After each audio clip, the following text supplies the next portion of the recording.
Football fans, welcome back to another episode of Lions Latest, the show where we gather around to talk about the greatest team in the NFL, the Detroit Lions. I'm your host, Bryan Hanes, and we have some updates and some rumors to talk about. So let's just jump straight into the video. Starting off, we are talking about an injury alert. So this is not just a normal injury update, but it is an alert. There are some notable names that have gone down, and we are getting very close to that week 1 game. So let's talk about what's happening. 4 players were missing from practice today, and Sion Vaki, Trevor Nowaski, Dan Skipper, and Isaac Tesla is out. Oof. So unfortunately, because head coach Dan Campbell has already addressed the media, we won't be getting an update from him later in the day. Instead, barring a report from the NFL Insider or Lions beat writer, the next update we should get on Tesla's status will be coming Wednesday. So by the time you guys are reading this or seeing this, we might actually have an update on him. But that's really not good. That is super, super not good. He just didn't appear at practice, and that's got a lot of people asking, what the heck? We already know he was on his way stealing snaps away from Tim Patrick because of his crazy athleticism, and his ceiling was so high. But Detroit trading the veteran to Jacksonville just made it so much easier for him to take advantage of his position here. It cleared a path for him playing significant snaps out of the gate in the preseason.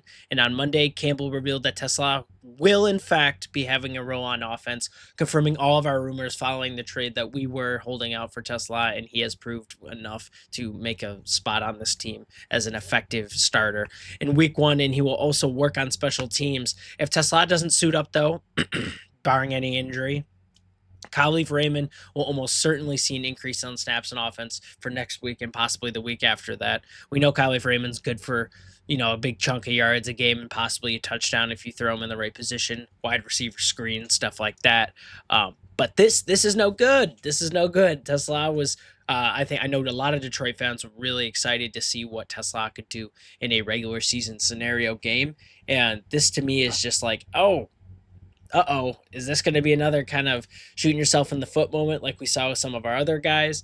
Just to compare to another third round guy, Broderick Martin, who just dealt with injuries and never really got out of it. I don't think so. I think we're going to get an update soon. I'm sure he's just dealing with something bothering him, maybe cramps. He's been going pretty hard in these preseason workouts and camps. So I'm just hoping it's something minor because we would love to have him out on that field. He'd be a great weapon. I think in the red zone specifically, he is going to just be a massive target. So fantasy people, if you need a flex or something and you need someone reliable, I feel like he is just going to get so many shots into the red zone. He could just be a touchdown merchant this season.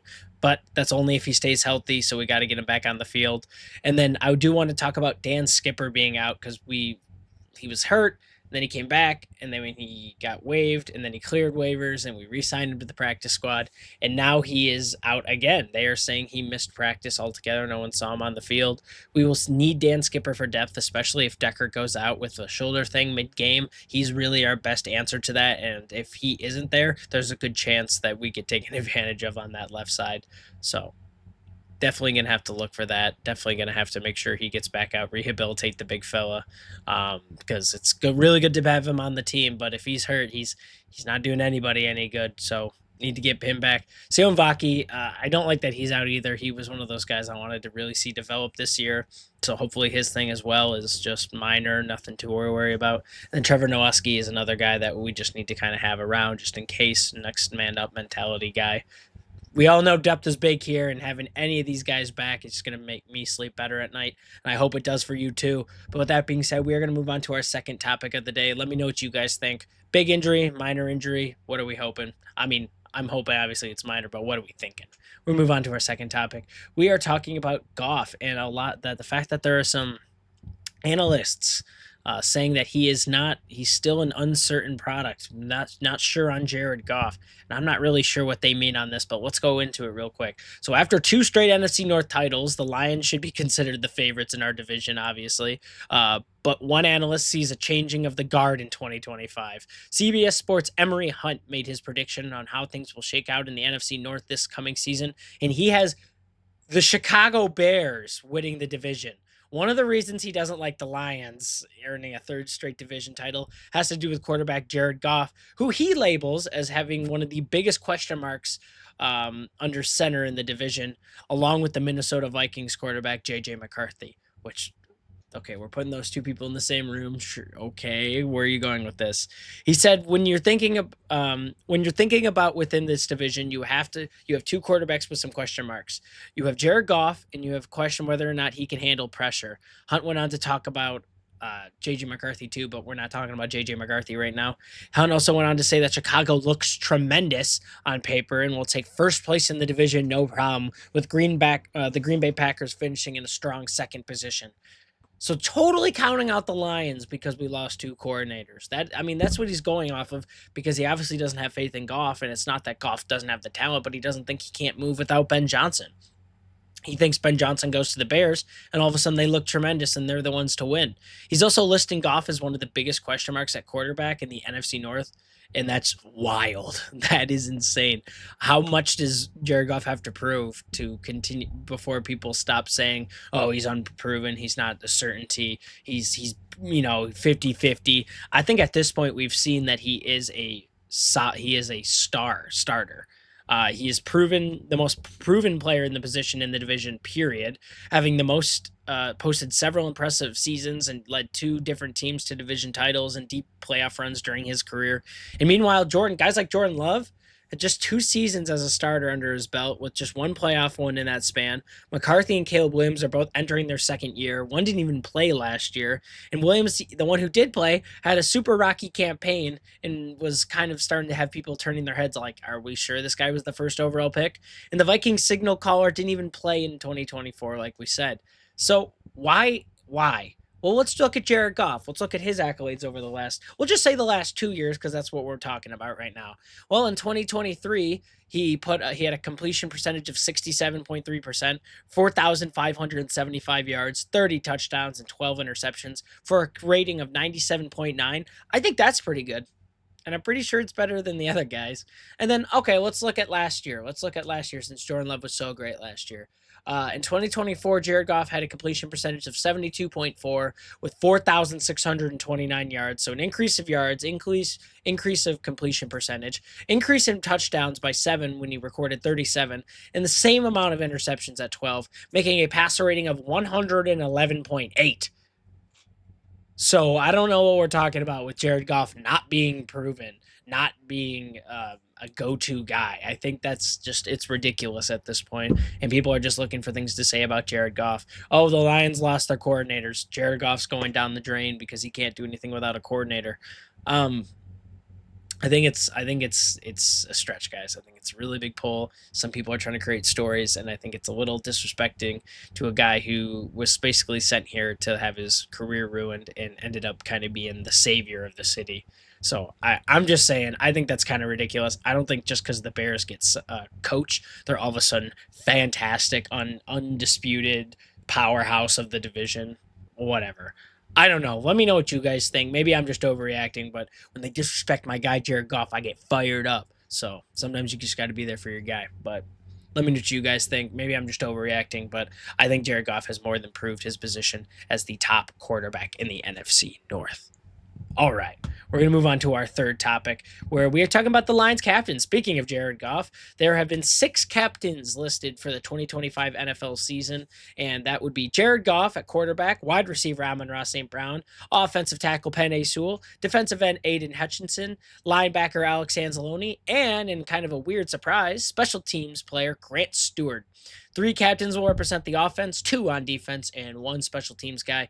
So what is this different from the other years prior? Well, not totally. So Jared Goff is a returning captain. It's his 5th consecutive season. Amon-Ra St. Brown is another returning captain with his 3rd consecutive season. Penei Sewell is also a 3rd consecutive season man returning. Aiden Hutchinson is a 2nd consecutive season returning. Woo, you're saying that 5 times fast.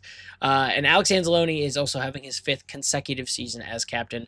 The only newbie being Grant Stewart. He replaces Jalen Reeves-Maybin, signed in the offseason. So well, that one kind of shocked me. Let's talk about that. Stewart's appointments highlights the Lions' focus on special teams and recognize leadership in the phase of the game. So Dan Campbell really wanted to make it a thing to talk about, where each position, each phase of the game has a guy who's he's going to be their leader. He's going to be the guy who holds it down together. We don't, it's every position is as important as the others in his eyes. And I think that's really cool to go with. He's also considered the natural replacement for former special teams captain Jalen Reeves-Maven.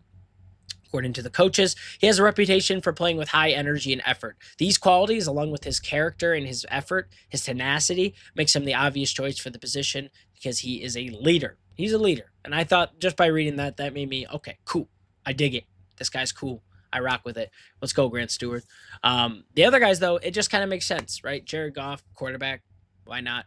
St. Brown, he's kind of emerging as one of the star receivers in our league. He's getting a lot of recognition for it.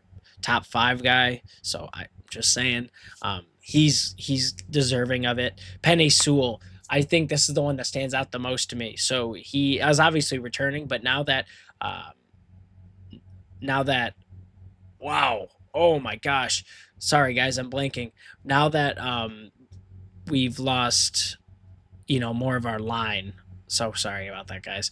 He's already talked about how he is taking a step up, replacing Ragnow, right? He's already talked about how he's got to step up and be more of a leader for some of the younger guys because he knows he's now kind of getting into a position where he's been on the team for a while. He knows what's going on. He's got to take that role. So I like this for him. I think it's a great position. Aiden Hutchinson, team guy, absolutely. He's going to be crazy this year. Linebacker Alex Anzalone, he returned, got a little bit more money in a reworked contract, and he's one of those veteran guys as well who knows what he's doing. Great play caller, great coverage guy, so he deserves it. And then, like we said, Grant Stewart, got to have that guy on special teams. He represented them the best. He's got the most tenacity. Let's give it to him. I rock with it.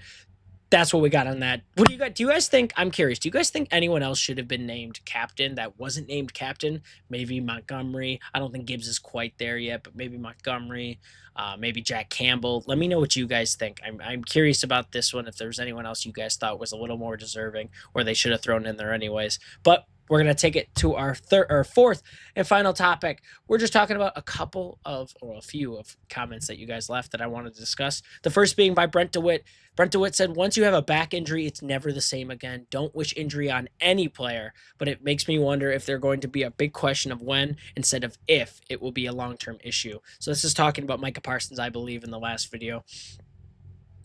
Back issue. Yeah, so back issue is one of those ones. I feel like he's still young enough where it's not going to we're not going to see it yet. I think he's still going to have a really tough engine, a tough motor. And I think he's going to go crazy. I think they're going to, give him the injection or get him numbed up. But I think if he doesn't take care of this and doesn't address it, we could see a crazy drop from Parsons. And I think it's worth addressing, Brent DeWitt. I think this is absolutely worth addressing. That an injury like this can kind of take the treads off the tank. And if just a handful of years, right? It can happen sooner than you think. So it might be something to look at. And if he does end up going down, I guess it would be good for Detroit. But I'm, again, not wishing any injuries.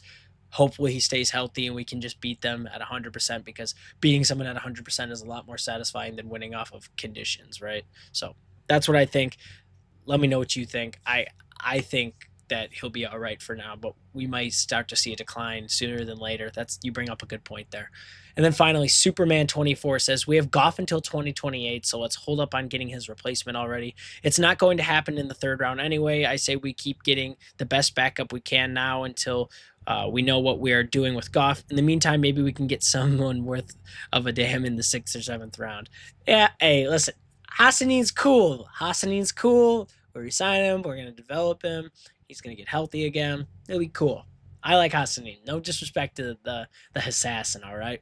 But I totally see what you're saying here. I was just giddy about getting another quarterback because, I don't know, having 2 guys with one being, not a proven guy, I suppose, it just makes me a little worried. But, yeah, we could absolutely wait off on him. We have Goff for a handful of time. It's always good to start kind of looking, making sure you kind of have a plan of who you want so you can develop him. And the way people are doing it now where you have him sit behind a guy for a year, I just thinking. But I agree with you on this one. But I do not agree with you that we don't get someone worth a damn in the 6th because Hassanin is awesome. We just got to wait and see what he does. But thank you so much for your comment, Superman24. That's going to bring us to the end of this video. We are out of time today. Thank you so much for watching this episode of Lions Latest. If you made it to this point in the video, tell me what you think about the team captains. Is there someone more deserving who should have made one or not? And also tell me what you guys think about this Goff disrespect and what it who else, if anyone, should be getting more praise than Goff in our division for the job they have done on their team. But make sure you guys like, comment, and subscribe. Hit the bell so you never miss a video here on this channel. Enjoy the rest of your day, and I will see you all in the next video.